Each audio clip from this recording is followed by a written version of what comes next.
The grandfather clock in the hallway chimed 7 times, its deep bronze notes echoing through the empty corridors of the Hartwell mansion.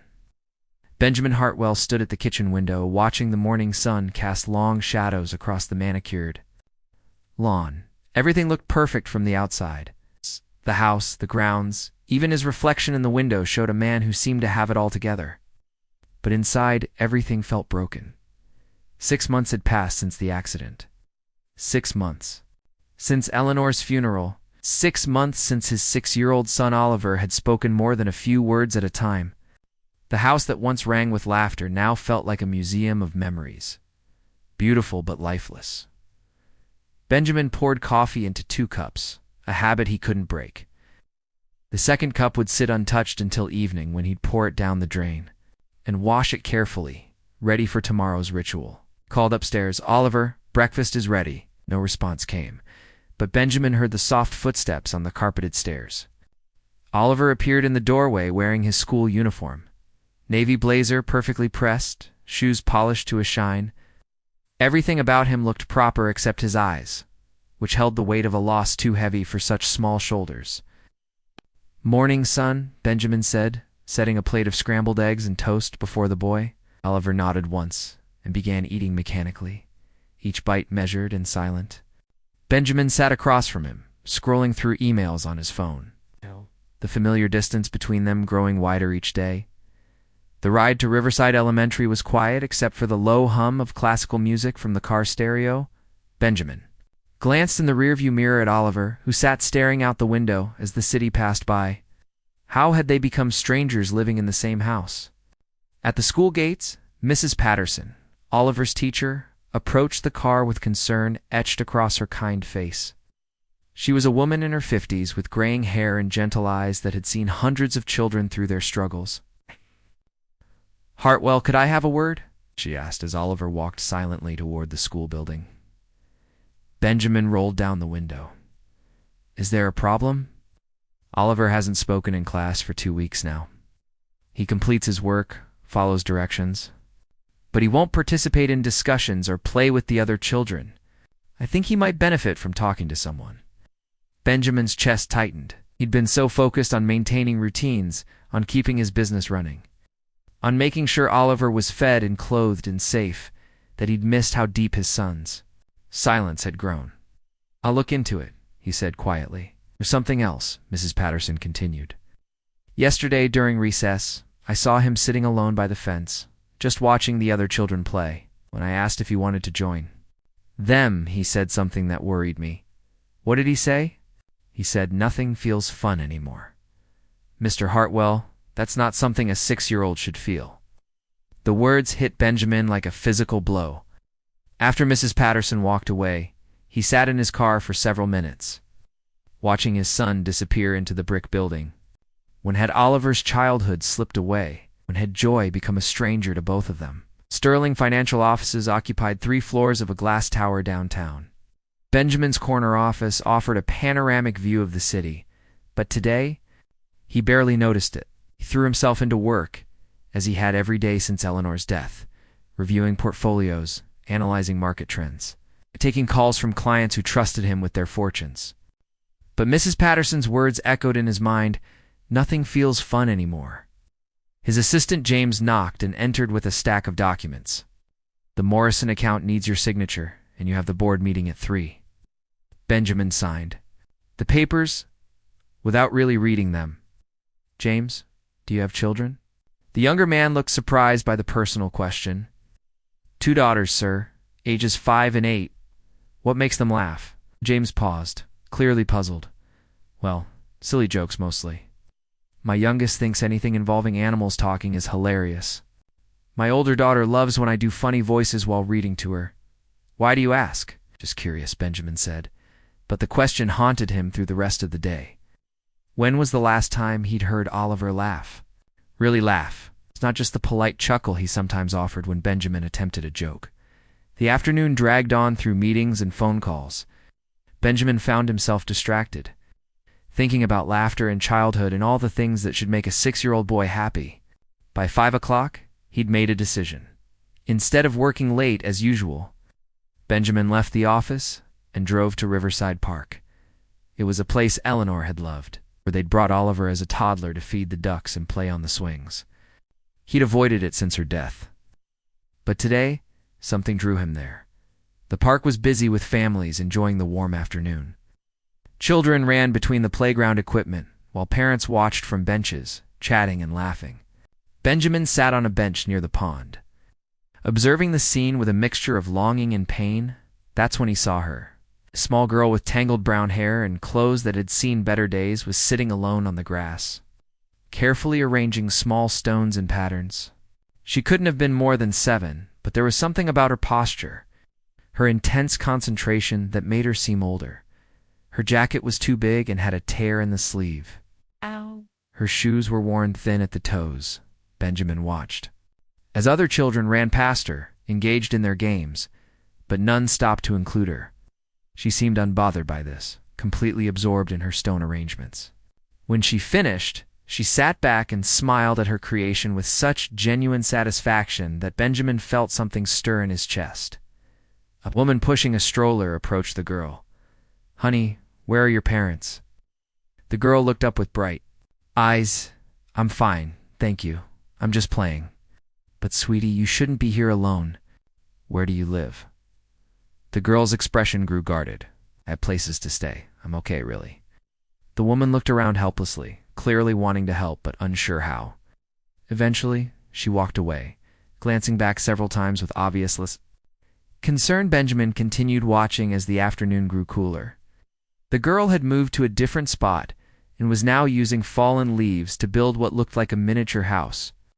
She worked with such focus and creativity, occasionally talking to herself or making soft sound effects for her imaginary world. As families began to leave the park, Benjamin noticed the girl gathering her few possessions: a small backpack with frayed straps and a thin blanket. She stood up, brushed off her clothes, and began walking toward the park's edge. Something about her dignity, her self-reliance, reminded him painfully of Oliver's recent stoicism. Benjamin found himself following at a distance, concerned about where a child so young might be going as evening approached. She walked several blocks to a small alley behind a row of shops where she settled down in a doorway that offered some shelter. She spread her blanket on the concrete and pulled her jacket tighter around her shoulders. The sight stopped Benjamin cold. This little girl was homeless, alone, and yet she'd spent her afternoon creating beauty from stones and leaves, finding joy in simple things despite circumstances that would break most adults. He approached slowly, not wanting to frighten her. "Hello there." She looked up with wariness but no fear. "Hello. I'm Benjamin. I saw you in the park earlier. We're making some interesting patterns with those stones." "I like to build things," she said simply. "It helps me think." "What's your name?" "Grace." "Grace, this might seem like an odd question, but are you out here alone?" She studied his face carefully, as if assessing whether he could be trusted. "I manage okay. I know how to take care of myself." "I'm sure you do. You seem very capable. But it's getting cold, and this isn't a safe place for someone your age to spend the night." Grace shrugged. "I've slept in worse places. At least it's not raining." The casual way she said this broke Benjamin's heart. "Grace, I have a son about your age. His name is Oliver. He's been very sad lately, and I think he could use a friend. Would you like to meet him?" "What kind of sad?" Grace asked with the directness that only children possess. "His mother died in a car accident 6 months ago. He doesn't talk much anymore, and he never smiles." Grace considered this seriously. "That's a very hard kind of sad. I know about that kind." "You do?" "My parents died. 2, in a fire. That's why I live outside now." Benjamin felt his throat tighten. "I'm sorry, Grace. That must be very difficult. It is sometimes. But I learned something important." "What's that?" "Sad people need someone to help them remember how to laugh again. I'm pretty good at that." In that moment, Benjamin saw something in this little girl's eyes that he hadn't seen in months. Hope. Not naive optimism, but genuine hope born from surviving unimaginable loss and still choosing to find joy in small things. "Grace," he said carefully, "would you be willing to try something? Would you come have dinner with Oliver and me tonight? Just dinner, and then I'll bring you back here if you want." Grace tilted her head, studying him again. What would I have? To do nothing except be yourself. Maybe talk to Oliver if you feel like it. He hasn't had a conversation with another child in months, and you'll bring me back here afterward. If that's what you want, I promise. Grace looked around the alley, then back at Benjamin. For a moment, he saw past her careful composure to the frightened, lonely child underneath. Then she nodded. Okay, but I should warn you, I'm very hungry. I haven't eaten since yesterday. Benjamin's heart clenched, but he kept his voice steady. Oh. Then let's go fix that right away. As they walked toward his car, Grace slipped her small hand into his. The simple gesture of trust nearly undid him. He didn't know what he was doing, bringing this homeless child home to meet his grieving son. But something told him this might be exactly what they both needed. The sun was setting as they drove through the city. Grace pressed against the window, watching the lights come on in the buildings. In the rearview mirror, Benjamin saw her reflection and thought of Oliver, sitting alone at the kitchen table, eating dinner in silence while Benjamin scrolled through his phone. Tonight would be different. Tonight, for the first time in 6 months, their house would have a child's laughter. He was certain of it, though he couldn't have explained why. Grace had something his son needed, something Benjamin had forgotten how to give, the ability to find wonder in the world even after losing. Everything, the Hartwell mansion loomed against the darkening sky as Benjamin's car pulled through the iron gates. Grace pressed her face to the window, her breath fogging the glass as she stared at the sprawling house with its tall columns and glowing windows. This is where you live? She whispered. Yes, it's quite big, isn't it? It looks like a castle. From my storybooks, Grace's voice held wonder, but also something else, a kind of careful distance, as if she was already preparing herself for disappointment. Benjamin parked in the circular driveway and came around to open her door. Grace stepped out slowly, clutching her worn backpack to her chest. The evening air carried the scent of jasmine from Eleanor's garden, which the groundskeeper still maintained, despite Benjamin's inclination to let it all go. Oliver should be home from his after-school program by now, Benjamin said, leading Grace up the marble steps. He usually does his homework in the library. The front door opened into a grand foyer with crystal chandeliers and oil paintings of stern-faced ancestors. Grace's footsteps echoed on the polished floor as she turned in a slow circle, taking in the sweeping staircase and the rooms that branched off like wings of a museum. Oliver, Benjamin called. Could you come to the front hall, please? Day. Waited in silence for several minutes before Oliver appeared at the top of the staircase. He descended slowly, his hand trailing along the banister, his expression carefully neutral. When he reached the bottom, his eyes found Grace and widened, slightly with curiosity. Oliver, I'd like you to meet Grace. Grace, this is my son, Oliver. Grace stepped forward with a confidence that surprised Benjamin. Hello, Oliver. Your father told me you like to read. I love stories too, even though I can't read all the big words yet. Oliver stared at her for a long moment, taking in her tangled hair and oversized jacket. Where did you come from? The park? I was building houses out of leaves when your father found me. Why were you at the park alone? Grace considered the question with the same seriousness Oliver had asked it, because that's where I live now. In different places around the city, but mostly the park because it's peaceful there. Oliver's brow furrowed. You live at the park? Exactly in the park, but nearby, it's complicated. Grace smiled, and Benjamin was struck by how genuine it was despite everything she'd been through. Your father invited me for dinner. I hope that's okay with you. Oliver looked between Grace and Benjamin, confusion clear on his young face. You invited her? Yes, I did. Benjamin knelt down to Oliver's eye level.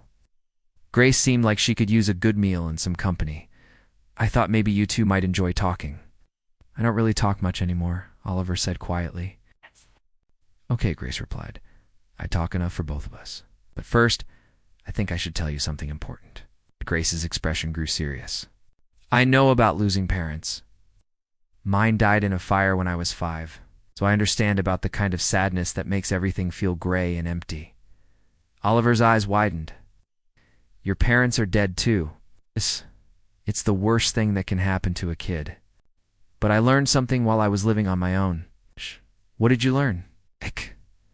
That even when everything feels broken, there are still tiny pieces of good hiding everywhere. You just have to know how to look for them. Benjamin watched this exchange. With growing amazement, Grace had achieved more connection with Oliver in 5 minutes than he'd managed in 6 months. "I'm hungry," Grace announced suddenly. "Do you think we could eat soon? I promise I have very good table manners." "Of course," Benjamin said, leading them toward the dining room. Mrs. Rodriguez left dinner warming in the oven before she went home. The dining room was another showcase of the family's wealth, a mahogany table that could seat 12. Fine china and glass cabinets, and a chandelier that cast rainbow prisms across the walls. Grace stopped in the doorway, suddenly looking overwhelmed. Maybe I should eat in the kitchen," she said quietly. "I don't want to mess up anything fancy." "Absolutely not," Benjamin said firmly. "You're our guest. We eat together."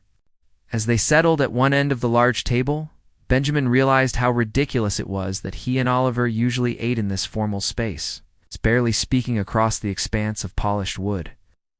Tonight, with Grace between them, the table felt less like a barrier and more like what it was meant to be, a place for family to gather. Mrs. Rodriguez had prepared Oliver's favorite chicken and rice with vegetables.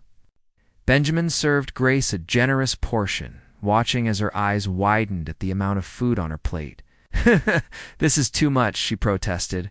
"I can't eat all of this." "Eat what you can," Benjamin said gently. "The rest can be saved for later." Took her first bite and closed her eyes in apparent bliss. "This is the most delicious thing I've ever tasted."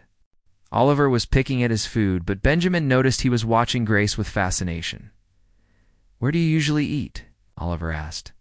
"Sometimes people give me food at the park. There's a nice lady who sells pretzels, and she always saves the ones that got a little burned for me. Sometimes I find things in the dumpsters behind restaurants that are still good."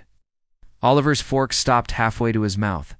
"You eat from garbage?" "Not garbage exactly, more like food that got thrown away, even though there's nothing wrong with it. You'd be surprised how much good food gets wasted."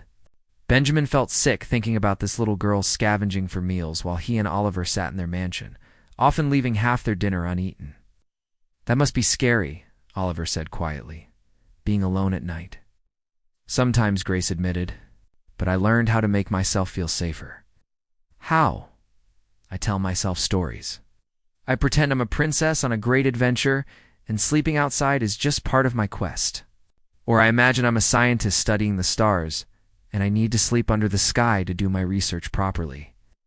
Oliver's eyes lit up with the first genuine interest Benjamin had seen from him in months. "You make up stories all the time?" "What? You'd like me to tell you one?" Oliver nodded eagerly. Grace put down her fork and leaned forward conspiratorially. "Once upon a time, there was a brave knight who lived in a beautiful castle." Benjamin realized she was looking directly at Oliver. The knight had lost his magical sword in a terrible battle, and without it, he couldn't remember how to be brave or happy. He wandered through his castle day after day, feeling lost and sad. Oliver was completely absorbed now, hanging on every word. One day, a traveling storyteller came to the castle. She was small and didn't look like much, but she carried magic. Stories in her heart. When she saw how sad the knight was, she made him a deal. "What kind of deal?" Oliver asked. Grace grinned. She said, "If I can make you laugh really, truly laugh, will you help me on my quest to find a family?" Benjamin's breath caught. This clever little girl was weaving her own story into the fairy tale. The knight thought it was impossible. He hadn't laughed in so long he'd forgotten how. But he agreed to the deal because the storyteller seemed so certain she could do it. What happened next? Oliver was leaning forward now, completely engaged. Well, the storyteller began to tell the most ridiculous story about a dragon who was afraid of mice and a princess who could only speak in rhymes. She acted out all the parts, making silly voices and funny faces. Grace stood up and began acting out the story, making such absurd expressions and voices that Oliver's serious face began to crack. A small smile appeared at the corners of his mouth. The dragon would see a tiny mouse and jump on a chair screaming, "Eek, K, terrifying beast."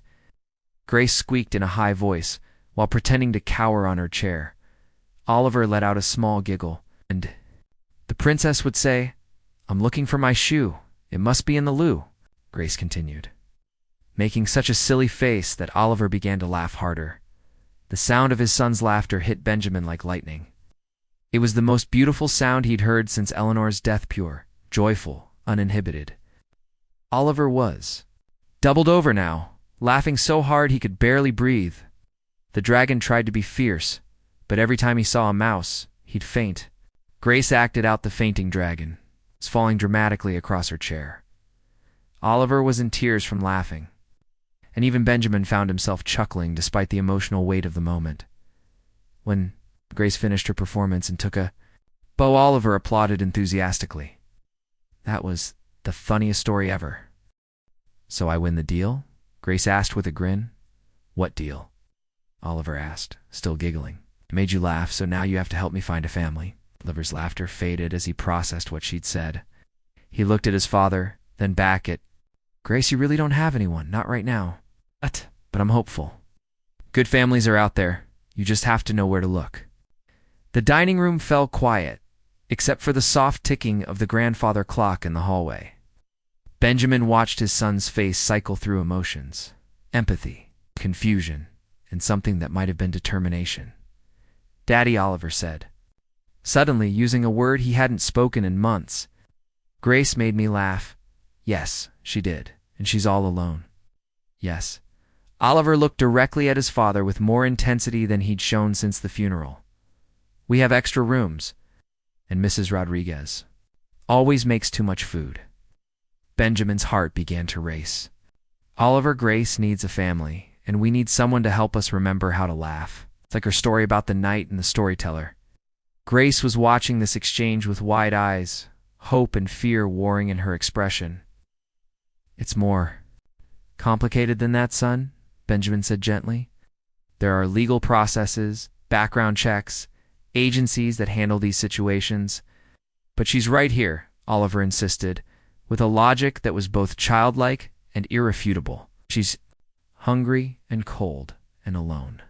Benjamin looked at Grace, who was trying very hard to appear nonchalant despite the fact that her entire future hung in the balance of this conversation. What do you think, Grace? Benjamin asked. Would you like to stay here tonight? Just for tonight, while we figure things out? Grace bit her lower lip, clearly struggling between hope and the self-protection she'd learned on the streets. You really wouldn't mind? Mind, Grace? You just gave me something I thought I'd lost forever. What's that? My son's laughter. At least for tonight. I promise our house is much warmer than that alley. Grace looked around the dining room at the crystal chandelier, the fine china, the faces of two people who were offering her something she'd barely dared to hope for.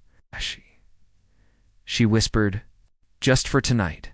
But Benjamin could see in Oliver's eyes, and in the way Grace's shoulders finally relaxed, that just for tonight was already becoming something much more permanent. They all knew this was the beginning of something that would change there. Lives forever. The broken knight, the lost storyteller, and the grieving father had found each other just when they needed it most. And for the first time in 6 months, the mansion felt like a home. 3 weeks later, Benjamin sat in the sterile waiting room of the county courthouse, nervously adjusting his tie. Beside him, Oliver swung his legs from the adult-sized chair, while Grace sat between them, wearing a new blue dress that Mrs. Rodriguez had insisted on buying for this special day. Mr. Hartwell, a woman in a crisp suit, approached them. Amanda Williams, the social worker assigned to Grace's case. Judge Harrison is ready to see you now. They followed Anna down a corridor lined with official portraits and into a wood-paneled courtroom that felt more welcoming than intimidating. Judge Harrison, a woman in her 60s, with kind eyes behind wire-rimmed glasses, smiled from behind the bench. Please, everyone take a seat, she said warmly. This is an informal hearing, not a trial.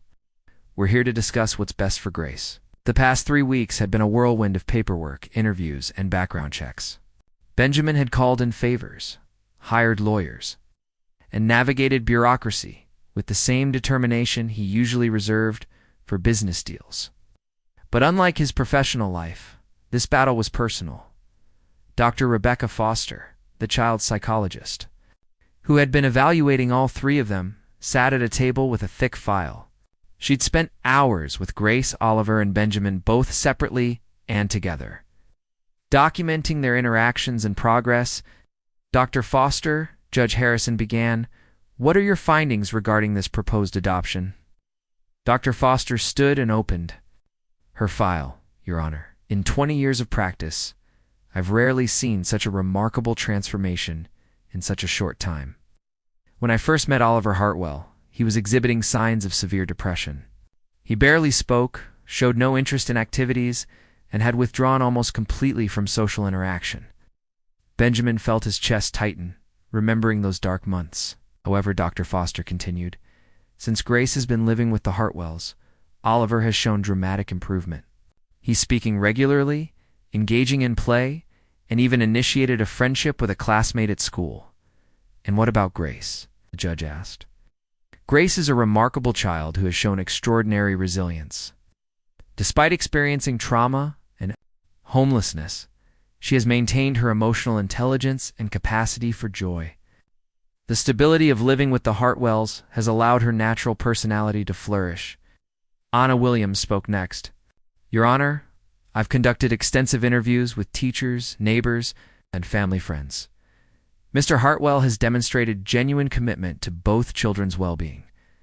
He's reduced his work hours, hired additional household help, and even started therapy to process his own grief." Judge Harrison looked directly at Benjamin. "Mr. Hartwell, this is a significant responsibility. You're already raising one child who has experienced trauma. Are you prepared to take on another?" Benjamin stood, his voice steady, despite his racing. "Your Honor, 3 weeks ago, I thought my son and I were irreparably broken. We were living in the same house but completely isolated from each other. Grace didn't just bring laughter back to our home, she brought hope. That's very touching. Mr. Hartwell, but adoption is a legal commitment that extends far beyond emotion." "You're absolutely right. Which is why I've established college funds for both children, updated my will to include Grace, and arranged for ongoing counseling support. I've also hired Mrs. Thompson as a full-time nanny to ensure proper supervision and care." Judge Harrison made notes, then looked at Oliver. "Oliver, how do you feel about Grace potentially becoming your sister?" Oliver stood up on his chair so he could see over the table. "Grace is already my sister. She just needs the papers to make it official." A few people in the courtroom chuckled at his matter-of-fact response. "And Grace," the judge continued, "how do you feel about the possibility of being adopted by Mr. Hartwell?" Grace had been quiet throughout the proceedings, overwhelmed by the formal setting. Now she stood carefully, smoothing down her dress. "Your Honor, I know I'm just a kid, but I've learned a lot about families living on my own. I learned that a real family isn't just people who live together. It's people who take care of each other and make each other feel safe and loved." The judge leaned forward. "Go on, Mr. Hartwell. Make sure I have clothes and food and a warm bed. But more than that, he listens when I talk and helps me with my homework. And Oliver shares his toys with me and tells me secrets and holds my hand when I have bad dreams about the fire." Grace paused, gathering her thoughts. "I think families are like gardens. They need lots of care and attention to grow properly. But when you take care of them right, beautiful things can happen. Before I lived with Mr. Hartwell and Oliver, I felt like a seed that fell on the sidewalk I was trying to grow, but I didn't have good soil or water or sunshine." The courtroom was completely silent, everyone hanging on her words. "Now I feel like I'm planted in good soil, with people who want to help me grow into the best person I can be. And I think I'm helping them grow too." Judge Harrison removed her glasses and wiped them, clearly moved. "That's a very wise observation, Grace. So yes, Your Honor, I would very much like to be adopted by Mr. Hartwell and become Oliver's real sister." Anna Williams presented the final paperwork. "All background checks have cleared, financial requirements have been met, and the home study reports are exemplary. I recommend approval of this adoption." Judge Harrison reviewed the documents one final time. The courtroom held its collective breath. "In all my years on the bench, I've learned that the law exists to protect children and create stable families. Sometimes that means saying no to well-meaning people who aren't truly prepared for the responsibility of raising a child." Heart pounded. "But occasionally, I see a situation where all the pieces come together perfectly, where a child in need finds exactly the right family. And that family is made whole by adding that child to it. She smiled and raised her gavel. This is one of those situations. I hereby approve the adoption petition. Grace Williams is now Grace Hartwell, with all the rights and privileges of a daughter and sister. The gavel came down with a decisive crack. The courtroom erupted in quiet celebration. Oliver whooped and threw his arms around Grace, who was crying happy tears. Benjamin found himself crying too as he gathered both children into his arms. "We're a real family now," Oliver announced to anyone within hearing distance. "We're always a real family," Grace corrected him with a grin. "Now we just have the paperwork to prove it." 6 months later, Benjamin stood in the same spot where he'd first seen Grace in the park. But this time, he wasn't alone, and he wasn't searching for something he'd lost. He was celebrating something he'd found. The Hartwell Foundation's first annual Families Together picnic filled the park with the sounds of children playing and families laughing. Benjamin had established the foundation to help connect homeless children with adoptive families. Inspired by his own experience with Grace. "Daddy, watch this," Grace called from the playground. She'd grown taller and healthier in the months since the adoption, her hair now shining and her cheeks full and rosy. She was teaching a shy little boy how to go down the slide using the same patient encouragement she'd once shown Oliver. "That's our Grace," Oliver said proudly, appearing at Benjamin's side. "Always helping other kids who are scared or sad." Benjamin watched his daughter because that's what she was now fully, and completely help another child find courage. It struck him that Grace's gift wasn't just making people laugh, though she certainly did that. Her true gift was helping others believe in the possibility of joy even after loss. Mr. Hartwell. Anna Williams approached with a clipboard. "Have the final numbers from today's event. 12 children met potential adoptive families, and 3 matches look very promising." "That's wonderful news." Grace and Oliver did an amazing job helping the nervous kids feel comfortable. They're natural ambassadors for adoption. Benjamin smiled as he watched his children. Oliver was showing a group of younger kids how to skip stones on the pond, while Grace was deep in conversation with a girl about her age who'd been in foster care for 2 years. Dr. Foster joined them, carrying a balloon shaped like a heart. "I have to tell you, Benjamin, the progress all 3 of you have made is extraordinary."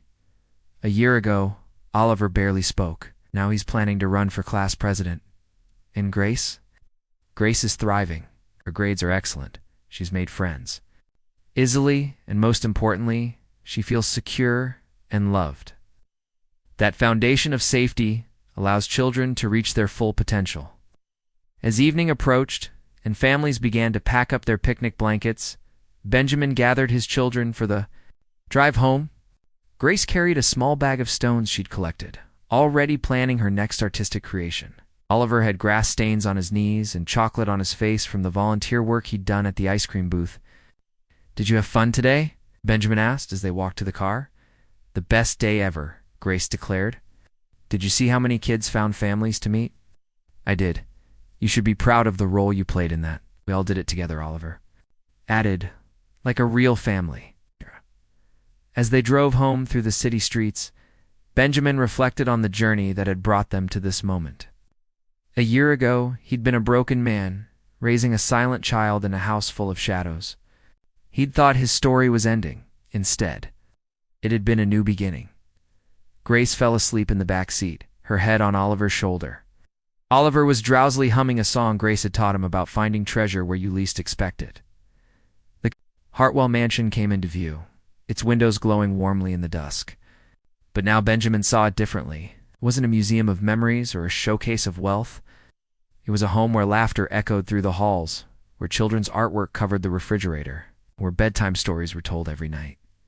"Daddy," Oliver said sleepily as Benjamin carried Grace inside. "Do you think Mommy would like Grace?" Benjamin paused on the front steps, thinking about Eleanor and how much she would have loved this brave, brilliant little girl who had saved their family. "I think Mommy sent Grace to us," he said quietly, "to help us remember how to be happy again." Oliver smiled and took Benjamin's free hand as they entered their home, a home that was finally truly alive with the sound of family that night. After tucking both children into their beds and reading them, a story about three bears who weren't really a family until they chose to love each other, Benjamin sat in his study and opened his laptop. He began typing, "Two other parents who have lost their way. Sometimes the thing you need most comes from the place you least expect. Sometimes healing comes in a form so small, you almost miss it. Sometimes the child who needs saving is the one who ends up saving you." Outside his window, the city sparkled with countless lights, each one representing a family, a story, a possibility for love to grow in unexpected places. Benjamin smiled and continued writing, knowing that somewhere out there, another lonely child was looking at those same stars and hoping for a family to call home. The promise that had started as a simple bargain laughter in exchange for food had grown into something miraculous, a real family. It's built not on obligation or convenience, but on choice, love, and the unshakable belief that every child deserves to be treasured. In her room down the hall, Grace slept peacefully in her warm bed, her collection of stones arranged on the windowsill where they caught the moonlight. She dreamed of the park where her new life had begun, and of all the children still waiting for their own families to find them. And in the room next door, Oliver slept with a smile on his face, no longer the silent, sad boy he'd been a year ago, but a child secure in the knowledge that love could grow back even after it seemed lost forever. The house that had once echoed with loneliness now hummed with the quiet contentment of a family at peace. Tomorrow would bring new adventures, new challenges, and new opportunities to grow together. But tonight, the Hartwells were exactly where they belonged, home.